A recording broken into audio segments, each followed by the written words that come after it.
The galaxy had seen many strange things, but no one expected humans to become the center of such curiosity. Captain Julian Ward stood tall as he entered the docking chamber of the Virely starcruiser Saluna. He was Earth's top diplomat and a respected space explorer. His job? To represent humanity during a cultural exchange with the powerful alien race known as the Virely Dominion. The Virely were tall, elegant beings with crystal blue skin and glowing eyes. Their society was old and structured, ruled by logic, tradition, and strict biological customs. They believed in complete order from birth to reproduction. Everything was controlled by the High Bio-Council. Julian, however, came from Earth, a world of freedom, chaos, and wild creativity. Waiting for him was Princess Zelaria, the Emperor's only daughter. She was brilliant, beautiful in an alien way, and endlessly curious. Unlike most Virely, she had studied human culture in secret. She found Earth fascinating, unpredictable, emotional, alive. "Welcome aboard, Captain Julian Ward," Zelaria said in perfect English. "We are honored to have a representative of your intriguing species." Julian smiled politely. "Thank you, Princess. I'm honored to be here." They walked through the ship's glowing corridors. Everything was clean, quiet, and efficient. No one spoke unless needed. Virely minds were connected through neural implants, so most communication was silent. "So," Zelaria began after a long pause, "is it true that humans are not governed by a mating cycle?" Julian blinked. "Excuse me?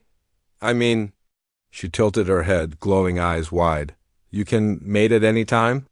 He merely tripped. "Well, yes, that's technically true." Zelaria stopped walking.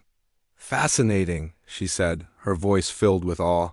"We must wait for the pheromone command every 12 cycles. The Bio-Council chooses the most suitable partner. Based on genetics, there is no randomness." Julian chuckled awkwardly. "Well, humans tend to be very random. We choose who we like. Sometimes it works. Sometimes it's a disaster." Zelaria nodded seriously. "That sounds dangerous and exciting." She didn't mean it in a flirtatious way. For her, this was a science question. She was a curious alien who found the idea of personal choice both shocking and amazing. Julian followed her into a grand room filled with Virely scholars. They stared at him like he was a strange animal, a mystery from a wild planet. "Captain Ward," said a tall figure in robes, "we are eager to understand your species. Please describe your reproductive control systems." Julian blinked again. "We don't really have those. People choose. Sometimes they fall in love. Sometimes they don't. There are rules, sure, but they come from culture, not biology." Whispers spread through the room like wind through glass. "No central control?" One scholar whispered. "No pheromone regulation?"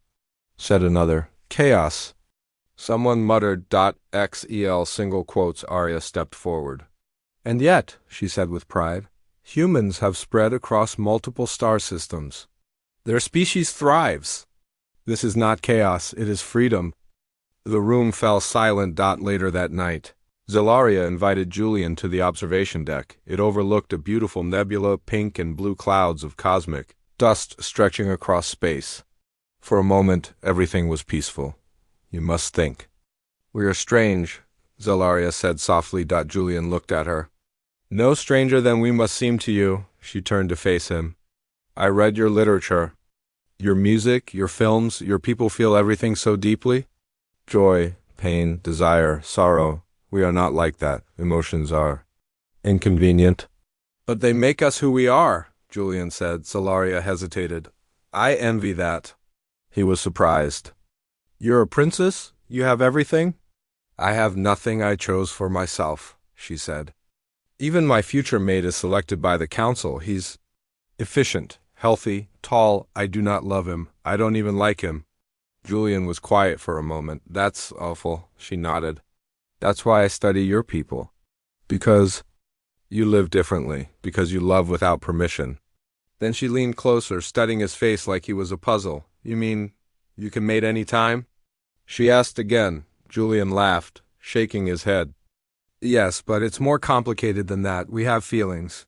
We build relationships. It's not just physical, at least. Not always. Zelaria seemed to think deeply. No central control. Only choice. Suddenly an alarm buzzed softly. Zelaria straightened. I must return to the royal chambers. There is a ritual review tomorrow, a public approval of the mating schedules. Her voice was tired. I hate it. Julian watched her leave, and for the first time since arriving, he felt something strange.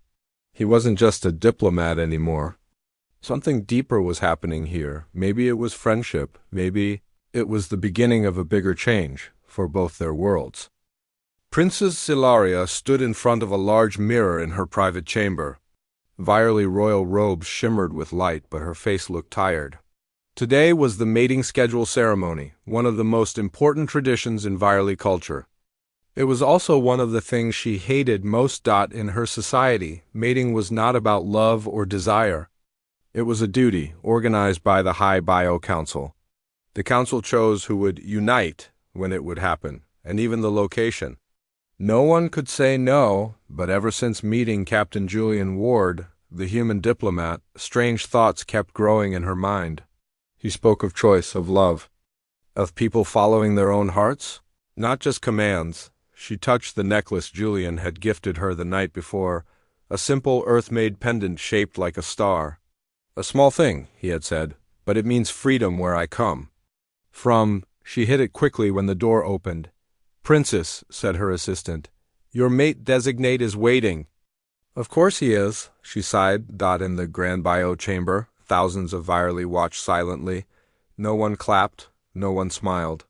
Everything was ceremonial, cold, perfect. On a glowing platform stood Ericskor, the male assigned to Zelaria. Tall and strong, but with eyes like ice, Zelaria walked beside him. A voice from above echoed across the hall. Union compatibility, 97.3%.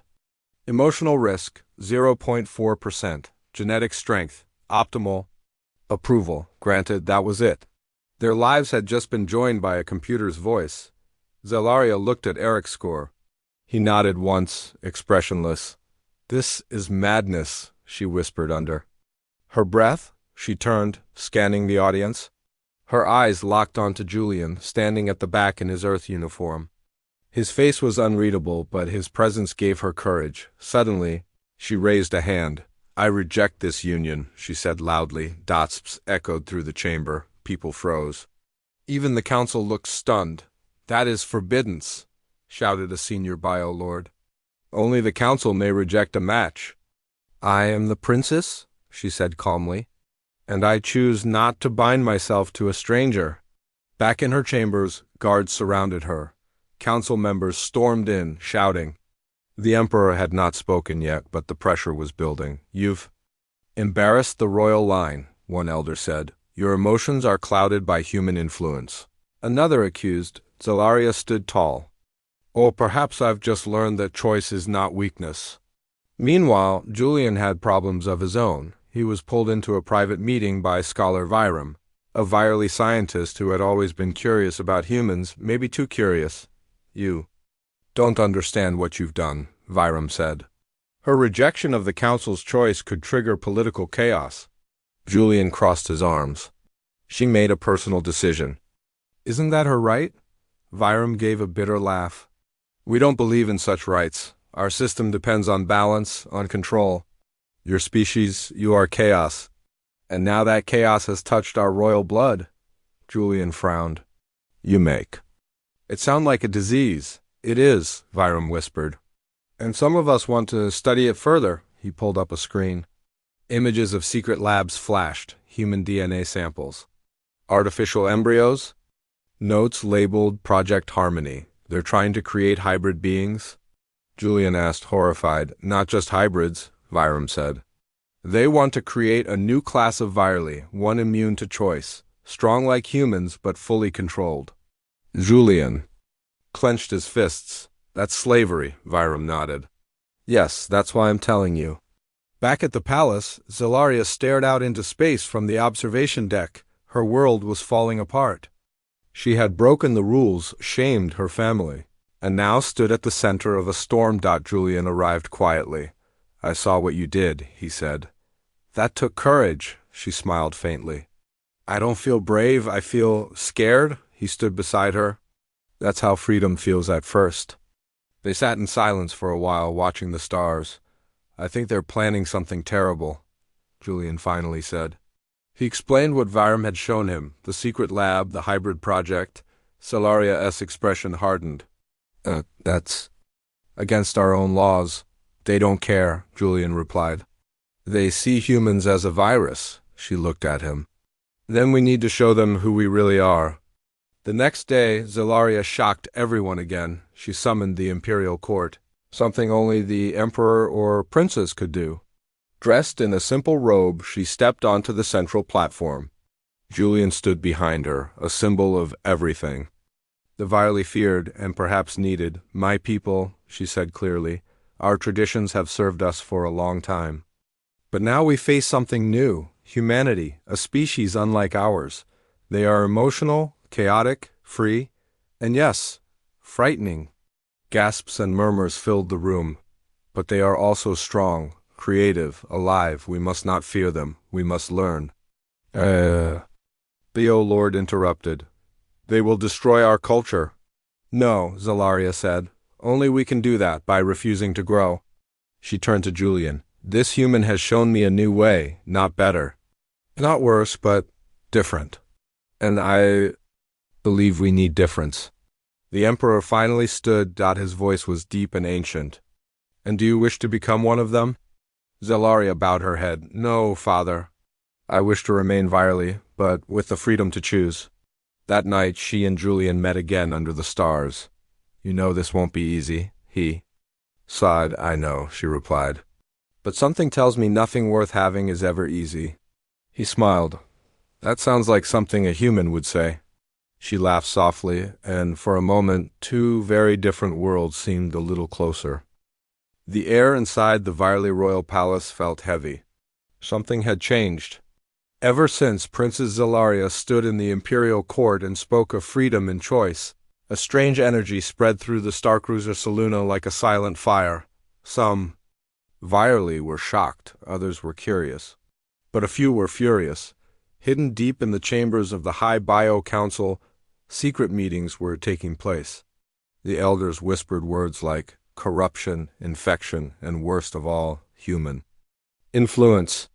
Earth is dangerous, hissed Bio Lord Zirin, an old and powerful voice in the council. Their biology is undisciplined. Their minds are unpredictable. We must stop this rebellion before it spreads. He activated a hologram showing a secret lab full of hybrid embryos. They will not listen to logic, he said. So, we will create something better, something stronger. Human power, Virely control. Meanwhile, Captain Julian Ward stood with Princess Zelaria in a private observatory. Behind the glass, stars moved slowly across the black sky. They're not going to let this go, Julian said quietly. You challenged their whole system. I had to, she replied. If we keep following the old ways, we will never grow. Julian paced the room. I spoke with Viram again. The secret project is worse than we thought. They're growing hybrid children in tanks. Half human, half Virely. Programmed to obey, they want to erase free will. Zelaria turned pale. That's against everything we stand for. Julian frowned. Are you sure? Because it looks like your council is ready to throw away every value for control. She looked at him, pain in her glowing eyes. Then I will stop them. That night, Zelaria met with her most trusted allies, a group of young Virely scholars and scientists who believed in change. Some had read human books. Some had listened to Earth music in secret. They called themselves the Open Circle, Julian was there too, watching from a corner as they planned. We need proof, said a young engineer. If we can show the public what the council is doing, they'll turn against them. I can get it, said Julian. I've hacked alien systems before. Everyone looked at him, surprised. You're a soldier? One asked. Julian smirked. I'm human. We improvise. Zelaria smiled. Then let's bring the truth to light. 2 days later, Julian and Zelaria were sneaking through a forbidden research zone near the lower decks of the ship. The lights were dim, and only the hum of machines echoed in the hallways. They wore cloaks to hide their presence. Julian carried a small hacking device on his wrist, Earth tech, illegal in most virally systems. They reached a locked metal door. "Ready?" he asked. Solaria nodded. Julian tapped the device. Sparks flew. The lock clicked open. Inside the lab, they saw rows of glass tubes, each holding a floating body. Children, small, unborn, artificial, each one had human DNA markers on a display screen. Zelaria covered her mouth. "They're alive." Julian took photos and data copies. "They're building an army," he said. "Not just to study, but to control both our species." Then the alarm rang. Intruders detected. Red lights flashed. Doors slammed. Footsteps echoed. "They found us," Zelaria said. "Time to run." They sprinted down the halls, turning sharp corners as guards shouted behind them. Julian tossed a smoke capsule, confusing the sensors. They slid under a closing gate just in time. Julian tapped his cum. "Virum, we have the data. Prepare the broadcast." Back in the palace, Virum uploaded the files to the public data web, the communication system used by all. Virally, the files went viral in seconds. The people saw everything. Experiments on hybrids, forbidden genetic programs, and orders signed by top bio council members. Shock spread across the Dominion. Within hours, protests began. The virally didn't yell like humans, but their silence broke. They filled squares, they held signs. They disconnected their neural links, an act of disobedience. It had never happened before. The council panicked. Inside the council chambers, Biolord Zirin shouted, "We must arrest the princess and her human pet. She has the people," someone warned. "And now, even parts of the military question us." The emperor finally stood. "Enough," he said, his voice full of anger but also sadness. "We have lost control. Not because of humans, but because we lost our values," Zirin growled. "You sound like one of them." "No," said the emperor. "I sound like a father." Later that night, Zelaria sat alone in her garden. Julian arrived quietly and sat beside her. "You did it," he said. "We did it," she corrected. He looked at her. "So what now?" She was silent for a while. Then she whispered, "I don't know." Julian leaned back and looked at the stars. "Back on Earth we have a saying, revolution is the easy part, building peace is the hard part." She smiled. "You humans are strange, but wise." He looked at her seriously. "You know, you don't have to fight this alone. I can help. I'll stay if you want me to." She hesitated. "Would you leave Earth for me?" "I've left before," he said, "but I've never had a reason to stay until now." She blushed slightly. For a virally, even the smallest emotional sign was a big deal. "Then stay," she whispered. Just before sunrise, the emperor made an announcement. The High Bio Council was dissolved. A new system would rise, one with science and logic, but also freedom. Virally would no longer be forced to mate by command. Each citizen would have the right to choose, and Princess Zelaria? She would help write the new charter. In her final speech that day, she stood on the same platform where she once rejected her council-chosen mate.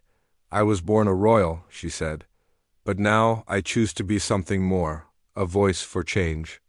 A bridge between species and maybe, just maybe, someone who will one day choose love." She turned to Julian. And for the first time in virally history, a princess smiled. In public. The galaxy was watching news of Princess Zelaria's rebellion. The broken traditions of the virally and the exposure of the hybrid project had spread across dozens of star systems. But one planet watched more closely than the rest. Earth. At the United Terran Council HQ, deep under the city of New Geneva, world leaders gathered. On one side of the table sat Admiral Helena Ward, Julian's older sister, sharp eyes, cold mind, full of experience and suspicion. "They want peace now?" she asked, scrolling through a report. "After they created slave children in test tubes?" The others shifted nervously. "No one trusted the virally fully, not yet. They've changed leadership," said the ambassador from Asia, "and the princess is popular." Her words gave hope to their people. Admiral Ward frowned. Hope is not a strategy, another diplomat spoke. Julian Ward helped start this revolution. We owe it to him to listen. Helena stared out the window.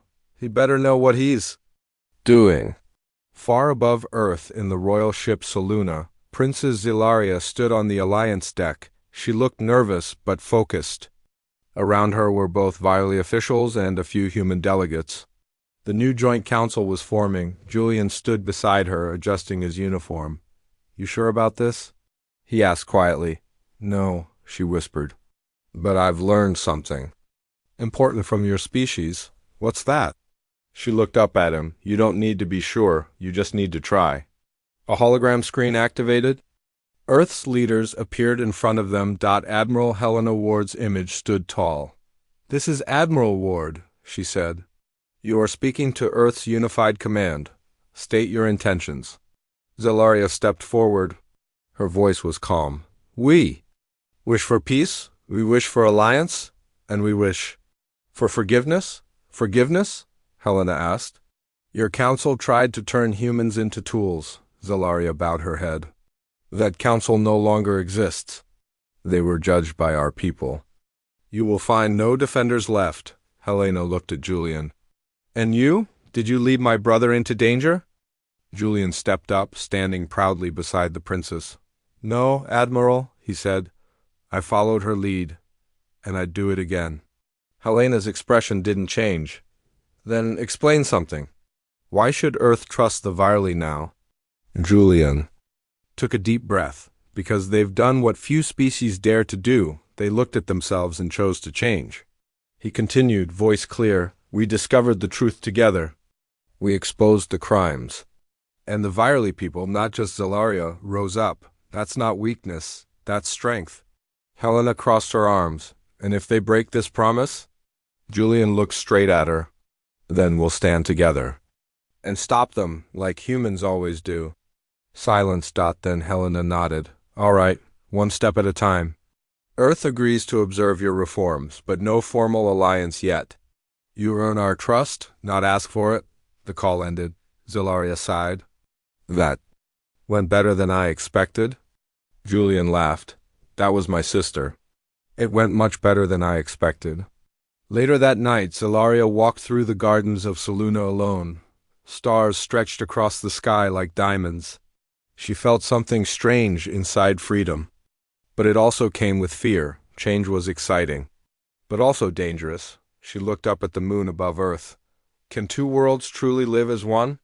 She wondered. Julian appeared beside her, holding 2 steaming cups. "Tea," he said. "The Earth kind helps with overthinking." She took the cup. "You always know when I'm troubled," he smiled. "You virally glow a little when your emotions shift. You're basically a living mood ring."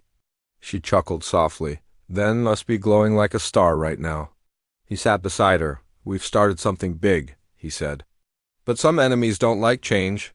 She nodded. "Zirin and others may be gone, but their ideas remain."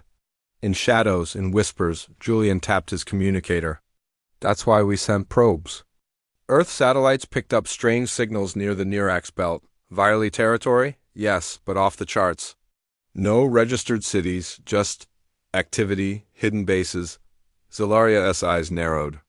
"Then the fight isn't over." The next day, the Joint Council ordered a quiet investigation. No warships. Just a small team, 1 Earth scout ship, and 1 Viley vessel. A symbol of the new alliance. Julian led the human side. Zilaria insisted on joining the mission. "Are you sure?" he asked. "You're royalty now, future empress, maybe." She looked at him, fierce. "And that means I fight for my people." They traveled to the edge of the Nirax belt, a dark region filled with asteroid fields and old mining stations. Cold, silent, forgotten by most, but not all. The scanners lit up. Energy spikes. Life signatures. They found a hidden station, the ships. Docked quietly. Julian, Zilaria, and a small team entered through an old maintenance hatch. What they found inside chilled them. Another lab. But this time, the hybrids were not in tanks. They were awake, dozens of them. Children and teenagers, quiet, eyes blank, skin a mix of soft glowing blue and human tan. They stood in rows like statues, a screen flickered on, and Zirin's face appeared. "You thought I was gone," he said. "But real control cannot be erased. You failed, Zalaria." He continued, voice like poison. "Now I will finish what the council began. These new children smarter, stronger, emotionless. They are not slaves, they are weapons." Suddenly alarms blared, doors locked. Julian shouted, "They're sealing us in!" But Zalaria ran to the console. "Wait, look at their brain signals." Julian scanned the data. "They're not fully active. They're still deciding," she whispered. "They haven't chosen to obey him yet." She stepped forward, hands raised. "You don't have to follow him," she said, voice trembling. "You are not machines, you are more than code. You are alive, and you can choose," one of the hybrids blinked. A girl, her eyes flickered from red to gold. Then another stepped forward, then another. "No control detected," Julian said. "They're listening to her." Zirin screamed through the speakers, "No, you belong to May." Then silence. One of the hybrids turned and touched the control panel. The locks opened. The lights changed from red to blue. They had made a choice. Later. Back on Saluna, the council welcomed the freed hybrids. Zalaria stood before them. "You were made in darkness," she said. "But today you stepped into light. You are not. Virally, you are not human. You are something new. And you belong to yourselves." Julian stood beside her. And somewhere deep in space, Earth watched and waited. Peace is a delicate thing like glass floating in space. Even when it shines, it can crack easily. After the rescue of the hybrid children, both Earth and the Virally began to change. The news spread fast across the galaxy. Some called it a miracle. Others called it a mistake. But deep in the heart of the Virally starship Saluna, Princess Zalaria stood before the newly formed Unity. Assembly a council with equal seats for humans and Virally. She looked calm, but her heart raced. "Today," she said clearly, "we welcome a new generation. The hybrids are not tools, they are citizens. They have minds, hearts, and the right to choose their own future." The chamber was silent. Then slowly, hands and tentacles rose in agreement. The vote passed. Cheers broke out. Julian Ward watched from the side, his chest full of pride, but also uncertainty. He knew something she didn't. That night, he found her in the observatory again, her favorite place. Stars glowed behind her like falling snow. "I need to tell you something," Julian said. Zalaria turned to him, her silver eyes soft. "You always begin with those words before saying something serious," he chuckled. "That's because with you, everything serious matters." She waited. "I've been recalled," he said. "Earth Command wants me back." Her smile faded. "Is it a punishment?" "No," he said. "They want me to lead the first official human embassy on Virally ground, but not on the ship. On your planet." "That's good, isn't it?" Julian hesitated. "It's far away from you. Your role is here. Mine might be ... She looked at him, voice quiet. "You're saying we might be separated?" Julian nodded. "Unless we choose otherwise." Silence fell between them. He took her hand gently. "Zell, we started a change bigger than either of us, but I don't know where we belong anymore." She looked down. "Neither do I." The next morning, the Unity Assembly met again. But this time, they discussed something even more difficult than politics. The hybrids had made a request. "We wish to visit Earth," said the girl named Isla, the first hybrid who had chosen freedom. "We want to learn both parts of who we are." Some council members were unsure. "It could be dangerous," said a Virally elder. "The humans may fear them." Julian spoke up. "Then let us show them. Earth can handle the truth. And these children deserve to find their place." Zalaria added, "They are the future. If we hide them, we go backward." The vote passed again. A hybrid delegation would travel to Earth with Julian as their escort. As they prepared to leave, Zalaria stood by the ship's launch deck, watching the group enter the human cruiser. She wore her royal cloak, but inside, she felt like a lost traveler. Julian turned to her one last time. "You'll be all right?" he asked. She nodded. "This is the right thing to do." "But it still hurts," he said. She gave a small smile. "Yes, that means it's real." He stepped forward. Come with me. I can't, she said. Not now. My people still need me. But I need you. She paused, and then stepped back. I'm sorry. He didn't argue. He just nodded, then turned away. The doors closed behind him. Earth welcomed the hybrids with curiosity and caution. Journalists called it the arrival of the new children. Some people feared them, but others celebrated. The hybrids smiled, spoke politely, and asked questions about music, food, and art. They weren't monsters. They were just new. Julian worked hard. He helped the hybrids find homes, schools, and friends. He even took Ella to a human concert, where she cried after hearing her first love song. Back on Saluna, Zelaria watched from afar. She saw videos of the hybrids learning, laughing, even dancing, and she saw Julian, standing among them like a protector. A leader. She missed him, but she also saw something else. She saw him becoming what he was always meant to be. 1 month later, a private ship arrived on Earth, no flag, no warning.